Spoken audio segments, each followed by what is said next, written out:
गुरुविष्णु गुरुदेवो महेश्वरः गुरु साक्षात् परब्रह्म तस्मै श्री गुरवे नमः। ओम शांति शांति शांति। ఓం మా గురుదేవులైనటువంటి వీరయ్య దాస్ గారికి, చిన్న గురువు గారైన లక్ష్మణయ్య గారికి, మన పత్రి మహారాజు గారికి, మన వైష్ణవదేవి గ్రూప్ అయిన వంశీ మాస్టర్ గారికి, నాకు ఈ అవకాశం ఇచ్చినటువంటి అరుణా మేడం గారికి, ఉమా మేడం గారికి, వైష్ణవదేవి గ్రూప్ సభ్యులందరికీ శత సహస్ర కోటి వందనాలు. అహల్య వృత్తాంతం మేడం, కొంచెం తడబడినా వినండి. అహల్య వృత్తాంతం అంటే రామాయణంలో పేర్కొనబడినది. గౌతమ మహర్షి శాపం వలన అదృశ్య రూపము కప్పబడి తీవ్ర తపస్సు చేసిన అహల్య రాముని దర్శనముతో శాప విమోచనమై తిరిగి యథారూపము ధరించినది. కొన్ని రామాయణ వృత్తాంతాల్లో పేర్కొనబడింది. వీరికి 4 కుమారులు, వారిలో జ్యేష్ఠుడు శతానంద మహర్షి. అహల్య మాత గురించి ఒకళ్ళేమో మోహిని అవతారం చూసి సౌందర్యవతిని చెయ్యాలని అహల్యను సృష్టించాలని ఒకళ్ళు అంటారు మేడం. ఒకళ్ళేమో సరస్వతీ మాతని మెప్పించడానికి అహల్యను సృష్టించాడు అని అంటారు. ఒకళ్ళేమో సృష్టి అందరినీ ఒకేలాగా ఒకే రూపంతో తయారు చేసి అదే బ్రహ్మదేవుడికి విసుగు చెంది మళ్ళీ అందరిలోకి అన్ని తీసుకొచ్చి ఒక్కొక్కళ్ళలోంచి ఒక్కొక్క అవయం తీసి ఒక అపురూప సౌందర్యవతిగా అహల్యమాతను సృష్టించాడు అంటారు. ఈ అహల్యమాత అంటే మేము ఆవిడ ఎందులోనూ సాటి లేనిదంట. అన్నిట్లో సరిపడే ఆమె అపురూప సౌందర్యవతి అంట. ఆ సౌందర్యవతి కాబట్టి ఆమెను ఎవరి దగ్గర ఈమెకు తగిన వరుడు ఎవరా అని బ్రహ్మదేవుడు అనుకున్నాడంట. ఆమెని చిన్నప్పుడే తీసుకెళ్లి గౌతమ మహర్షి ఆశ్రమంలో వదిలేరంట. ఈవిడికి ఆయనకి పరిచర్యలు చేసేలాగా ఈవిడిని అక్కడ అప్పచెప్తే ఆవిడ యుక్త వయసు వచ్చే వరకు ఆయన చూసి ఏనాడు ఆమె మీద వేరే ఉద్దేశం ఆయనకి లేదంట. బ్రహ్మదేవుడికి అప్పచెప్పాడంట మేడం. ఇది ఒక కథ. ఈమె పుట్టిక బ్రహ్మ అహల్యను అత్యంత సౌందర్యగా సృష్టించాడు. దేవతలందరూ ఆమెను పరిణయమాడాలనుకున్న వారే. అప్పుడు బ్రహ్మ త్రిలోకాలను ఎవరైతే ముందుగా చుట్టి వస్తారో ఆమెను వివాహమాడడానికి అర్హులని ప్రకటిస్తాడట. ఇంద్రుడు తన శక్తులన్నిటినీ ఉపయోగించి ముల్లోకాలను తిరిగి వచ్చి అహల్యను ఇచ్చి వివాహం జరిపించమని బ్రహ్మను కోరుతాడు. అప్పుడు నారదుడు వచ్చి గౌతముడు ఇంద్రుడు కంటే ముందుగా ముల్లోకాలను చుట్టి వచ్చాడని చెబుతాడు. గౌతముడు తన దైనందిన పూజలో భాగంగా గోవు చుట్టూ ప్రదక్షిణములు చేశాడని, ఒక రోజు అలా ప్రదక్షిణ చేస్తుండగా ఆవు లేగదూడకు జన్మనిచ్చిందని, శాస్త్రాల ప్రకారం శిశువును ప్రసవిస్తున్న ఆవు ముల్లోకాలతో సమానమని, అందుకే అతనికి ఆ ఫలితం దక్కిందని తెలియజేస్తాడు. కాబట్టి అహల్యను గౌతముడికే ఇచ్చి పెండ్లి చేయమని చెబుతాడు. నారదముని వచ్చి చెప్తాడంట బ్రహ్మదేవుడికి. శాపము. ఒకరోజు అహల్య భర్త అయిన గౌతముడు ఉదయాన్నే నదీ స్నానానికి వెళ్ళగా ఆమె మీద కోరికతో దేవేంద్రుడు ఆమె భర్త రూపములో వచ్చి కోరిక తీర్చమని అడుగుతాడు. ఇంద్రుడు మోసం తెలిసి అహల్య అందుకు అంగీకరిస్తుంది. సంస్కృత రామాయణం బాలకాండ 48వ సర్గ 19వ శ్లోకము. అదే సమయానికి గౌతముడు తిరిగి వచ్చి ఆమెను చెపిస్తాడు. ఇహ వర్షసహస్రాణి బహూని నిత్యసి వాయుభక్ష నిరాహార కస్యాని భస్యసాయిని అదృశ్య సర్వభూతానాం ఆశ్రమే అస్మిన్ నివసిససి. సంస్కృత రామాయణం బాలకాండము 48వ సర్గము 38వ శ్లోకమును అనగా, బహు సంవత్సరాలు నీవు గాలిని భక్షిస్తూ ఆహారము లేక తపస్సు చేసుకుందువు. నీపైన పరాగము బూడిద కప్పబడుతుంది. నీవు ఎవరికి కనబడవు. అదృశ్య రూపమున ఇక్కడనే తపస్సు చేసుకుని త్రేతాయుగములో మహావిష్ణువు రాముని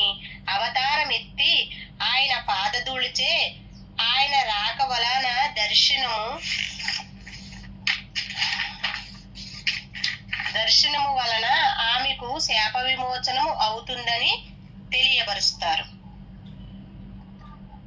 శ్రీమద్ ఆంధ్ర వాల్మీకి రామాయణము యథాతథా అనువాదము వాని కొలను సుబ్బారావు గారు అలాగే ఇంద్రుణ్ణి తన శరీరమంతా శ్రీ జనేంద్రియాలతో నిండిపోయేలాగా చెప్పిస్తాడు.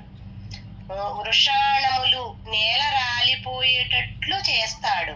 కాని ఇంద్రుడు ఇతర దేవతల సాయంతో ఒక జీవాన్ని బలి ఇచ్చి దాన్ని వృషణాలను అతికించేటట్లు చేస్తాడు. అమ్మవారిని గురించి తపస్సు చేసి తన శరీరంపై ఉన్న శ్రీ జనేంద్రియాలను కన్నులుగా కనిపించేటట్లు వరం పొందుతాడు. అందుకనే ఆయనను సహస్రాక్షుడు అని కూడా వ్యవహరిస్తారు. ఇట్లు అహల్య శిలగానయ్యేనని కొన్ని గ్రంథములు యందు గలదు. కాని అది వాల్మీకి మతము కాదు. దుఃఖభావము లేక శిలవలే ఉండిన పాప ఫలమేమి అనుభవించినట్లు కావున అహల్య స్త్రీగా నుండియే తపమాచరించెను. వానికొలను సుబ్బారావు గారు వాల్మీకి రామాయణం ఆంధ్రానువాద కర్త. విమోచనం. గౌతముడు చెప్పినట్టుగానే త్రేతాయుగంలో శ్రీరాముడు తమ గురువైన విశ్వామిత్రుడు లక్ష్మణుడితో కలిసి గౌతమ మహర్షి ఆశ్రమం గుండా సీతా స్వయంవరానికి వెళుతున్నాడు.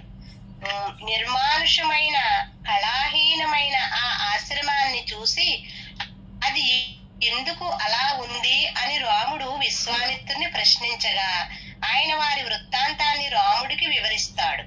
రాముడు ఏం చేయటముతో అక్కడితో అహల్యకు చేప విమోచనము కలిగినదని వివరిస్తాడు. వాల్మీకి రామాయణములో అహల్య శిలగా ఉండుట, రాముడు శిలను కాలితో స్మరించుట అనున్నది లేదు. అంటే ఈ వాల్మీకి రామాయణంలో అలా లేదంట మేడం. రాముడు శిలను కాలితో స్మరించుట అనున్నది లేదు. ఇక్కడ శిల అనున్నది కదలకుండా తీవ్ర తపోనిష్టలో ఉండుటకు ప్యూతృతి అనుకోవచ్చును. పరాగము కప్పబడి ఆ ప్రాంతమంతయు అహల్య అదృశ్య రూపములో అహల్య ఉండెను.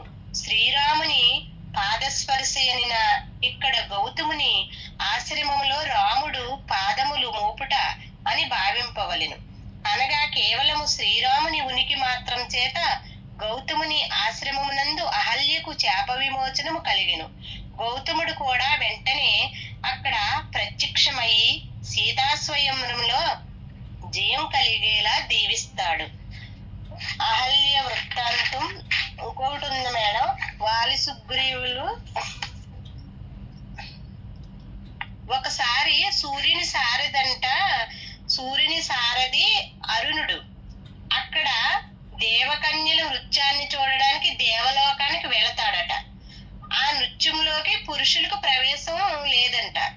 లేకపోవటంతో అరుణుడు అరుణదేవి అని స్త్రీ రూపం దాల్చాడంట. ఆ స్త్రీ రూపం అరుణదేవి అని స్త్రీ రూపం దాల్చి వేషంలో అరుణాదేవి వేషంలో లోపలికి వెళ్ళడానికి అనుమతి కోరాడట. అనుమతి కోరుటే అరుణాదేవి అత్యంత సౌందర్యాన్ని చూసి ఇంద్రుడు ఆమెతో ప్రేమలో పడ్డాడంట. మరియు ఆ రాత్రి ఆమె ద్వారా ఇంద్రునికి ఒక బిడ్డ జన్మించాడంట.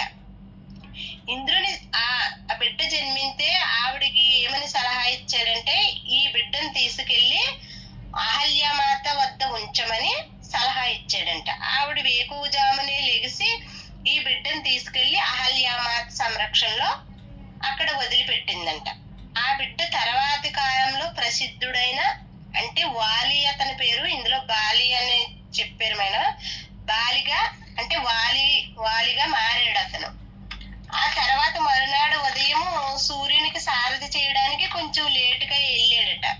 వెళ్తేప్పుడు సూర్యుడు అడిగాడు, ఇంత లేటుగా ఎందుకు వచ్చావని అడిగితే అప్పుడు సూర్యుని వద్దకు ఆలస్యంగా వెళ్ళినందుకు సూర్యుడు వివరణ కోరగా అరుణుడు జరిగినదంతా అతనికి చెప్పాడు. నేను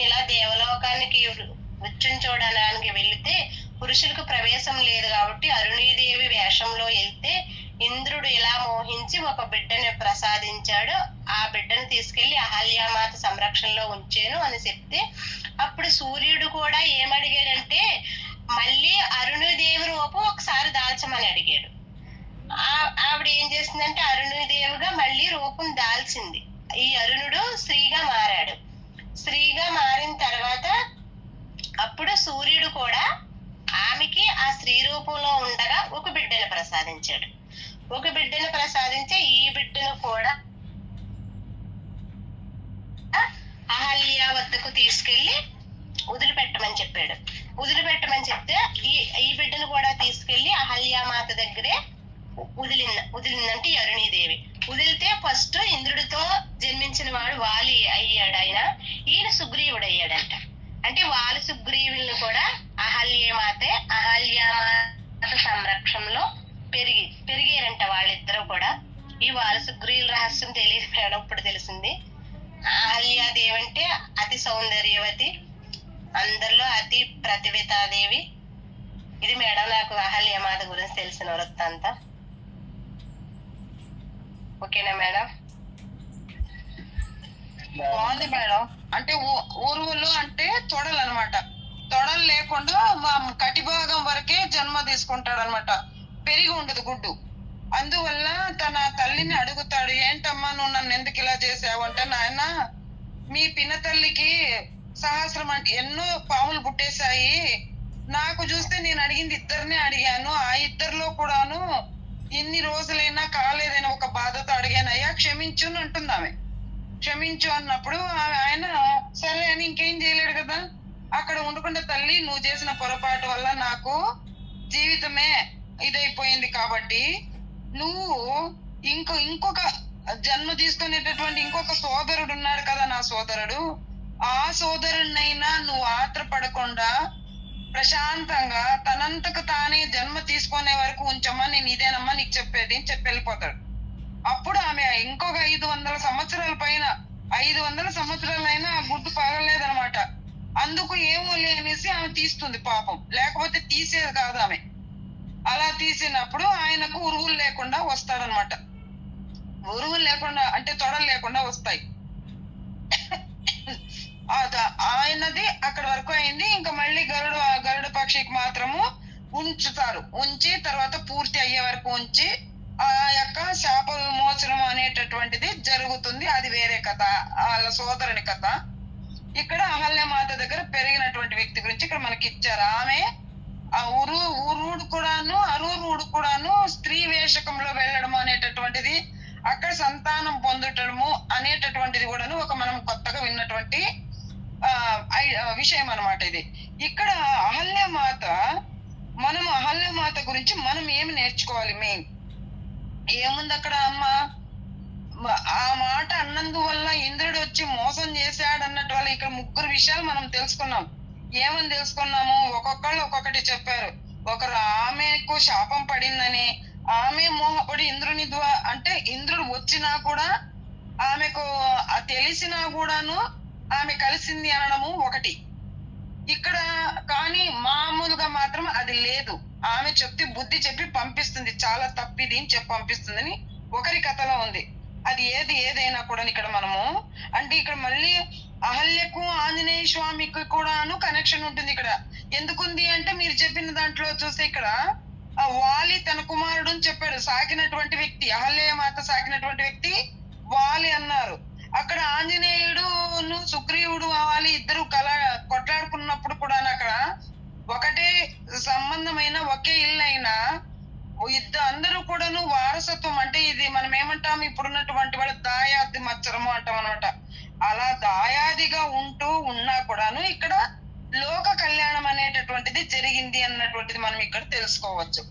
ఎవరి ద్వారా? అహల్య హనుమంతుల ద్వారా మనకు తెలిసింది అన్నమాట. ఇక్కడ ఇంకొకటి ఏం తెలుసుకోవాలి అంటే ఆమె ఓర్పుతో సహనముతో ఆమెకు వచ్చినటువంటి ఏదైతే ఆ శాపము అనే భర్త వల్ల అంటే ఇంద్రుడి వల్ల, ఇంద్రుడు వచ్చినాడని అందరికీ వాళ్ళకు తాడై ఉంటుంది. వాళ్ళకు తెలుసు విషయాలు, తెలియక కాదు. కార్యకారణ సంబంధం అనేటటువంటిది కొన్ని రోజులు ఇక్కడ ఏమైంది, ఏదైనా తప్పు చేసినారు అనడానికి ఓర్పు సహనము అనేటటువంటిది ఉండడము ద్వారా ఇక్కడ మనము ఎలాంటి తప్పునైనా కూడాను మనంతకు మనమే సరిదిద్దుకోవచ్చు. ఓర్పు సహనము అది నేర్చుకోవచ్చు అమ్మ ద్వారా అనేటువంటిది ఇక్కడ మనము ముఖ్యమైన విషయం మనం అదే నేర్చుకున్నాం ఇక్కడ కదా. అంటే ఇక్కడ భర్తకు శాపం ఇచ్చినాడంటేనే వెంటనే ఆమె కోపడలే. మన లాంటి వాళ్ళమైతే ఏం చేసేవాళ్ళము, వెళ్ళి ఆత్మహత్య చేసుకుంటాము. అసలు తెలిసింది అనగానే ఇది తప్పు అనగానే మన మీద తప్పు మోపగానే మనం ఏం చేసేవాళ్ళము, చచ్చిపోదాం అనుకుంటాం లేదా కొట్లాడతాం కదా. అది కాదు ఆమె చేసింది. ఎలాంటిది, మౌనము అనేటటువంటిది నేర్చుకొని మౌనము ద్వారా తను ఏదైతే సాధించాలో, ఎలాంటి సాధన చేసిందమ్మా, అందరికీ మౌనం అనేటటువంటిది నేర్పిస్తూ రాముల వారంతటి వారు వచ్చిన తర్వాత వారి కాలి స్పర్శ ద్వారా ఆమెకు శాప విమోచనం అయింది అని అనుకో. అంటే అక్కడికి ఏం అర్థము, ఎన్ని దినాలు మౌనంగా ఉండడం ద్వారా కాలము అనేటటువంటిది మనకి ఎప్పుడైతే టైం వస్తుందో, మంచి కాలం అనేటటువంటిది వస్తుందో అంతవరకు వేచి ఉండడము ద్వారా తనకు జరగాల్సినటువంటిది ఏదైతే మంచి ఉందో ఆ మంచి అనేటటువంటిది జరుగుతుంది తప్పక. అందువల్ల మనము ఎప్పుడు కూడాను మనము తొందరపాటు అన్నటువంటిది పనికి రాదు. పాపము అనేటటువంటిది విముక్తి ఎలా జరుగుతా ఉంది, మళ్ళీ వంశసార క్లాస్ దగ్గరకు వస్తాం మనం. సార్ చెప్పిన జ్ఞానానికి ప్రాయశ్చిత్తము, పరివర్తన కదా. ప్రాయశ్చిత్తం అనేటటువంటిది ఎలా ఉంటుంది, పశ్చాత్తాపము, ప్రాయశ్చిత్తము, పరివర్తన. పశ్చాత్తాపం ఎలా పడింది, ఇక్కడ ఇద్దరు ఒకవేళ ఎదురుపడితే శాపం అనేటటువంటిది వస్తే ఇంద్రుడికి శాపం ఇస్తే దేవతలందరికీ రాజు, దేవతలను కాపాడాల్సినటువంటి వాడు రాజు, పాలించాల్సినటువంటి రాజే తప్పు చేశాడు అన్నటువంటి విషయం బయటికి వస్తే ఎంత అవమానం అవుతుంది కదా. అలా దేవేంద్రుడికి కూడా అవమానం రాకుండా, అవమానం జరగకుండా ఆయనకు చెప్పాల్సినటువంటి నీతి వాక్యాలను పంపించి ఆయన నంపించి మన యొక్క గౌతమ మహర్షి ఎక్కడైతే శాపం ఇస్తాడో అని అనుకున్నదో ఆ శాపము ఆయనకు రానియకుండా ఆమె స్వీకరించింది. అంటే ఒకవేళ అందరికీ మంచి జరుగుతుంది అంటే అది మనకు కొంచానికి కొంచెం నష్టము జరిగినా దాన్ని మనము అనుభవించాలి. తప్పు చేశామన్న దానికి అనుభవించడం కాదు ఇక్కడ మనం నేర్చుకోవాల్సింది. తప్పు చెయ్యకపోయినా కూడాను కాలం ఎదురయ్యే వరకు, మంచి కాలం వచ్చే వరకు, లోక కళ్యాణం కొరకు ఆ బాధ అనేటటువంటిది మనము అనుభవించి తీరాలి అనేటటువంటి విషయాన్ని మనకి ఇక్కడ అమ్మ పశ్చాత్తాపము ప్రాయశ్చిత్తానికి మనకు చూపిస్తుంది అనమాట. ఇంకా ఏం చేసింది, ఆ యొక్క ఏకాగ్రత చూడండి, ముఖ్య విషయము ఏకాగ్రత ఒకటి, మళ్ళీ ఒంటరితనము. ఒకటే అయిపోయింది కదా, ఆయన వెళ్ళిపోయాడు కదా, అహల్యను వదిలేసి గౌతమ మహర్షి వెళ్ళిపోయాడు బయటికి. వెళ్ళిపోతే ఇక్కడ ఇంకెవరు, ఆమెకు సంతానం లేదు, ఇంకా ఒకతే ఉండిపోయింది. ఇక్కడ ఒకటనే ఉన్నానని ఆమె బాధపడుతూ కూర్చోకుండా ఆ ఒంటరితనాన్ని వరంగా స్వీకరించి పరమాత్ముని యొక్క ధ్యానములో ఉండిపోయింది. ధ్యాన సాధనకు ఆ టయాన్ని ఉపయోగించుకుంది. అందువల్లనే ఆ విష్ణుమూర్తి అంతటి వాడే ఆమె దగ్గరకే వచ్చేట్టు చేసుకుంది. ఇది మనము భక్తులుగా చేయాల్సింది ఏంటి అంటే, పరమాత్ముడే మనల్ని వెతుక్కుంటూ మనకి హెల్ప్ చేయాలి. అలా ఉండాలి, మన యొక్క పరివర్తన ప్రవర్తన రెండు ఉండాలి అన్నటువంటిది తెలుసుకుంటూ ఇంకా ఏం చెప్తున్నారు ఇక్కడ, పాపాలను తొలగించుకుంటూ ఆ రాముని యొక్క స్పర్శ ద్వారా ముక్తి పొందింది, స్వచ్ఛత ఏర్పడింది. ఎలా స్వచ్ఛత ఏర్పడింది, స్నానం చేయడం ద్వారా కాదు, లోపల కల్మషము అనేటటువంటిది ఆమె మనసులో కూడా ఉంటుంది. అయ్యో భర్త ఇలా నన్ను దూరం చేశాడని బాధ ఒకటి ఉంటుంది, అదొక్కదాంతో వదలలేదు. చుట్టూ ఉన్నటువంటి వాళ్ళందరూ కాకులే పొడిచి ఉంటారు. భర్త బయటికి వదిలేస్తే ఆ యొక్క స్త్రీకి ఎంతటి అవమానాలు బయటి వాళ్ళతో ఎదుర్కోవాలా అనేటటువంటిది ఆమె అనుభవించి వాటన్నింటినీ కూడా ఓర్పుతో సహిస్తూ తను తప్పు చేయలేదు, నేను తప్పు చేయలేదని తన మీద తనకు నమ్మకము విశ్వాసము ఉంచుకొని దానంతటిని సాధన కింద మార్చుకుంది. ఇది మనం ఇక్కడ నేర్చుకోవాలి మాస్టర్స్. ఇక్కడ సాధన చేయడం ద్వారా సమకూరును భూమిలోన అన్నటువంటి విషయాన్ని అమ్మ సాధనతో అన్ని కూడాను సమకూర్చుకుంది అనమాట. ఇక్కడ ఇంకా ఏం చెప్తున్నాడు ఇక్కడ, రాయి అనేటటువంటి మాట చెప్పింది. రాయి అంటే ఏంటి అర్థం ఇక్కడ మనం నేర్చుకోవాల్సింది. ఒక ఋషిగా, ఒక తపస్వినిగా ఎవరు అంటున్నారు అన్న దానికి కృంగిపోవట్లే, నన్ను మెచ్చుకుంటున్నారు అనడానికి ఆమె పొంగిపోవట్లే. రాయితనం అంటే ఏంటంటే అన్నిటికీ కూడా అంగీకార తత్వాన్ని, ఓర్పును నేర్చుకుంది. అంగీకార తత్వాన్ని చాలా దాన్ని వాడుకొని అంగీకారం చేసింది. ఎవరేమన్నా అనుకోనిలే, నా తప్పు లేదు, నా మీద నాకు నమ్మకము, విశ్వాసం ఉండడం ద్వారా ఒకళ్ళంటే నాకేంటి, టైం వచ్చినప్పుడు ఆ యొక్క సత్యము అనేటటువంటిది తప్పకుండా బయటపడుతుంది. సత్యమేవ జయతే, గ్యారంటీ నేను సత్యంలో ఉన్నాను కనుక ఆ సత్యము, ధర్మము అనేటటువంటిది నన్ను కాపాడుతుంది. ఇది ఆమె నేర్చుకుంది. ఇక్కడ మనం ఏం చూడాలి, ఫస్ట్ చూసాం ఏం చెప్పారు ఇక్కడ, బ్రహ్మదేవుడు సరస్వతి మాత కంటే అందంగా సృష్టించాడు అని చెప్పారు కదా. అంత అందంగా సృష్టించారు అని అన్నప్పుడు దేనికి అందం ఆమె అక్కడ, దేని మనకు చెప్తున్నారు అక్కడ, పుట్టుకకు అందాన్ని, బాహ్య సౌందర్యాన్ని మనకు చూపిస్తున్నారు. అది కాదు ముఖ్యము. బాహ్య సౌందర్యము ద్వారా పొందింది ఏంది, శాపం పొందింది, నలుగురితో మాట అనిపించుకుంది, అందమే శాపంగా మారింది అక్కడ కదా. ఆ అందము అనేటటువంటిది బాహ్య సౌందర్యంగా కాదనుకొని ఆమె లోపల అలాగే ఉండిపోతూ తనలో ఉన్నటువంటి అంతర్ సౌందర్యాన్ని పెంపొందించుకుంది, శుద్ధి జరుపుకుంది. సాధనలో ఉంటూ అంతటిని, లోపల ఉన్న దాన్ని అంతటిని శుద్ధీకరణ చేసుకుందనమాట. ఇక్కడ ఇది మనం గ్రహించాలి మాస్టర్స్. అంతర్ సౌందర్యము కన్నా, బాహ్య సౌందర్యము కన్నా అంతర్ సౌందర్యము ముఖ్యము అన్నటువంటి విషయాన్ని మనకి ఇక్కడ అమ్మ మనకు తెలుపుతుంది మాస్టర్స్. ఇది మనం ఇక్కడ అమ్మ గురించి తెలుసుకోవాలి ఇక్కడ, అంతే కదా. మొదట దేవేంద్రుడు ఇష్టపడ్డాడు, దేవతలందరూ ఇష్టపడ్డారు, అది కాదు మనకు ముఖ్యం. ఎవరు ఇష్టపడుతున్నారు అన్నటువంటిది కాదు ముఖ్యము. తనకి ఎవరైతే చేశారో పెళ్లి, తనే సర్వస్వము అనుకోని తప్పుడు దారి మార్గంలో వెళ్లకుండా తన యొక్క విశ్వాసం తను ఉంచుకుంది. తప్పుడు దారి వెళుతూ నేను తప్పు చేయలేదు అనుకోవడం కాదు మాస్టర్స్. ఇది కాదు మనం నేర్చుకోవాల్సింది. తప్పు దారి పట్టకుండా నేను మంచి దారిలోనే ఉన్నాను, నా యొక్క ఆత్మ సౌందర్యం, నా యొక్క ఆత్మ చాలా శుద్ధంగా ఉంది, పరిశుభ్రంగా ఉంది, కాబట్టి నాకు భయము లేదు అన్నటువంటి ఆ యొక్క ధైర్యాన్ని ఉంచుకుంది కనుకనే ఆ విధంగా ఆమె గెలుపు పొందింది అన్నట్టు. అంటే ఇంతవరకు కూడా మనం తలుచుకుంటూనే వస్తున్నాం. అంత కాకుండా ఇంకా ఏం చెప్తున్నారు ఇక్కడ, అమ్మ ఎప్పుడైతే శాప విమోచనం పొందిందో ఆ తర్వాత గౌతమ మహర్షితో పెద్ద ఋషిగా, మంచి ఋషిగా మారి ఆమె, నేను మొన్న ఏం చెప్పాను, గోదావరి నదిని ఉద్భవించే విధంగా చేసినటువంటి వ్యక్తికి భర్తగా పొందింది. అంతేకాకుండా తన యొక్క శక్తి సామర్థ్యములతో కూడాను ఆ రోజే మనలాగా విత్తనము వేస్తే పంట రావాలంటే 6 నెలల వరకు కాచుకోవాల్సిన అవసరం లేదు. మనకు వాళ్లకు కాలం అనేటటువంటిది డిఫరెన్స్. అయినా సాధన ద్వారా ఒక్క రోజులోనే విత్తనం వేయడము, పంట పండడము, అది వార్పు చేసి, కోసి, పంట పండించి, వంట చేసి వాళ్ళందరి యొక్క ఆకలి తీర్చింది. ఎన్నో శాపాలకు గురయ్యారు గౌతమ మహర్షి కూడా. మళ్ళీ అక్కడికి వెళ్తే చాలా అవుతుంది, అమ్మ గురించి చెప్తాము.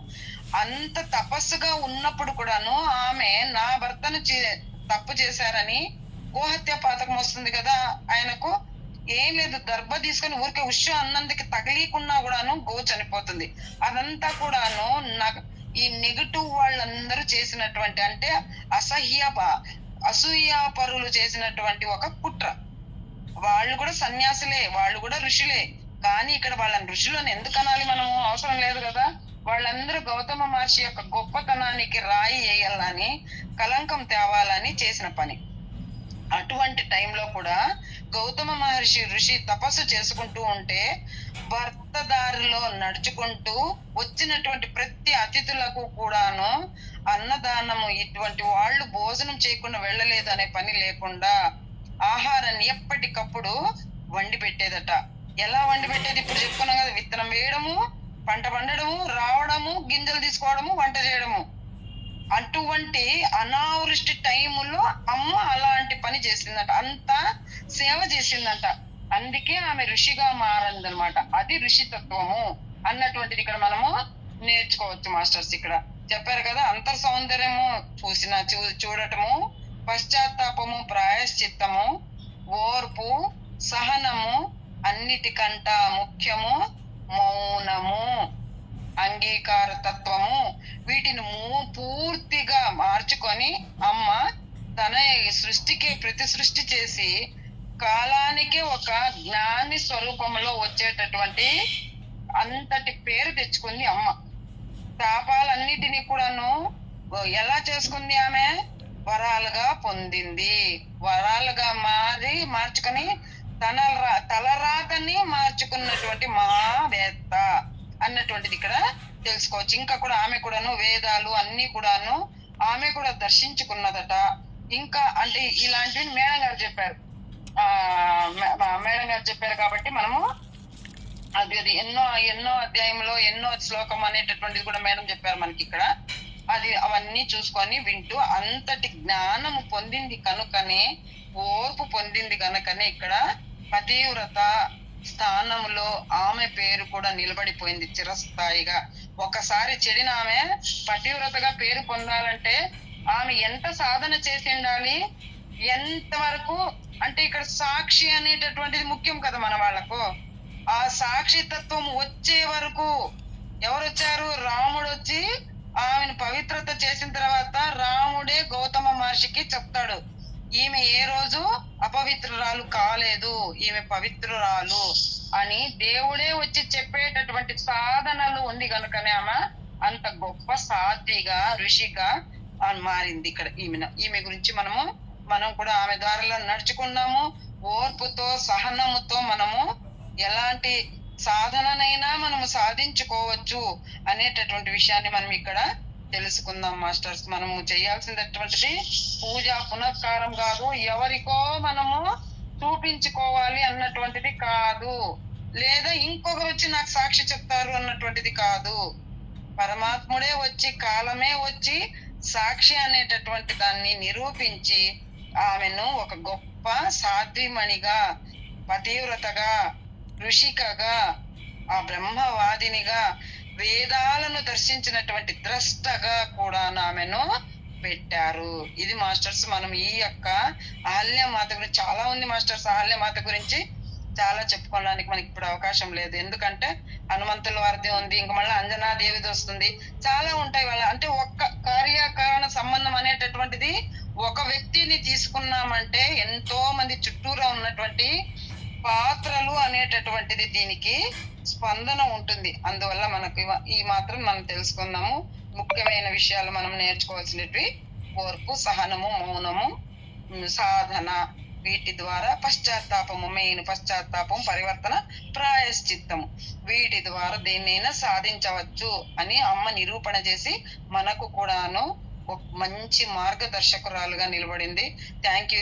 అంతటి పవిత్రురాలు గురించి నా యొక్క నోటి నుండి అమ్మ పలికించినందుకు ఆ అమ్మకు కూడాను పాదాభివందనాలు. నాకు అవకాశం ఇచ్చినటువంటి అరుణ మేడం గారికి, మా తర్వాత మంగ మేడం గారికి, ఇద్దరికి కూడాను thank you masters. Thank you.